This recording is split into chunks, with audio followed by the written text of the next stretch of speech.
लोकसभा के बाद राज्यसभा में भी वक्फ संशोधन विधेयक पारित हो गया है। संसद को इसकी मंजूरी मिल चुकी है। इस विधेयक के सत्ता पक्ष फायदे गिना रहा है तो विपक्ष दोनों सदनों में इस बिल का खूब विरोध कर रहा है और सरकार पर निशाना साध रहा है।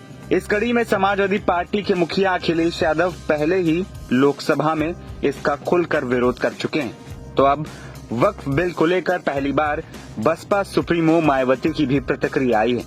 बसपा सुप्रीमो मायावती ने केंद्र सरकार को नसीहत देते हुए कहा है कि बिल को पास कराने में जल्दबाजी की गई। बसपा प्रमुख ने कहा कि अगर मुस्लिम समाज को भरोसे में लेकर और उनके संदेह को दूर कर बिल लाया जाता तो बेहतर होता। मायावती ने ये भी कहा कि अगर इस बिल का दुरुपयोग देखने को मिला तो बसपा मुस्लिम समाज के साथ खड़ी दिखाई देगी। मायावती ने सोशल मीडिया प्लेटफॉर्म एक्स पर लिखा कि अगर संसद में वक्फ संशोधन बिल पर सत्ता व विपक्ष को केंद्र सुनने के बाद निष्कर्ष यही निकलता है कि केंद्र सरकार यदि जनता को इस बिल को समझाने के लिए कुछ और समय दे देती तथा उनके सभी संदेहों को भी दूर करके जब इस बिल को लाती तो ये बेहतर होता। लेकिन दुख की बात तो ये है कि सरकार ने इस बिल को बहुत जल्दबाजी में लाकर जो इसे पास कराया है ये उचित नहीं है और अब इस बिल के पास हो जाने पर यदि सरकारें इसका दुरुपयोग करती हैं तो फिर पार्टी मुस्लिम समाज का पूरा साथ देगी।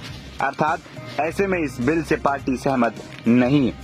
दूसरी ओर लोकसभा में बिल का पुरजोर विरोध करने के बाद अखिलेश ने एक्स पर एक लेटर भी शेयर किया जिसके जरिए बिल पर निशाना साधा। अखिलेश ने इस लेटर में कहा कि भाजपा नोटबंदी, जीएसटी, मंदी, महंगाई, बेरोजगारी, बेकारी, भूखमरी, बिजली, पानी, स्वास्थ्य, शिक्षा और आवास जैसी समस्याएं सुलझा नहीं पा रही है, इसलिए ध्यान भटकाने के लिए वक्फ बिल लाई है। सरकार गारंटी दे कि वक्फ की जमीन कभी भी किसी भी पैंतरेबाजी से किसी और मकसद के लिए किसी और को नहीं दी जाएगी। आपको बता दें कि इससे पहले भी अखिलेश यादव लोकसभा में विपक्ष के एक बड़े नेता के तौर पर सरकार पर बिल को लेकर सवाल उठा चुके हैं और खूब हमले भी बोल चुके हैं। ये सोची समझी रणनीति का हिस्सा है क्योंकि इनका जो बोर्ड बिखर गया है ये मुस्लिम में भी बंटवारा चाहते हैं। मुस्लिम इस्लाम धर्म में कहीं बंटवारा नजर नहीं आता है, लेकिन इनकी कोशिश है कि इस बिल के माध्यम से हम मुस्लिम भाईचारा में भी बंटवारा कर दें।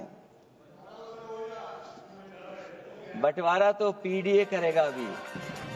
आपको बता दें कि गुरुवार को 13 घंटे की लंबी बहस के बाद राज्यसभा से भी वक्फ संशोधन बिल पास कर दिया गया। अब इस बिल को राष्ट्रपति के पास भेजा जाएगा। सरकार की तरफ से इस बिल को गरीब और पसमानदा मुसलमानों के लिए फायदेमंद बताया जा रहा है। वही महिलाओं की हिस्सेदारी की भी बात कही जा रही है तो विपक्ष इसका पूरा विरोध कर रहा है और इसे असंवैधानिक करार दिया गया है।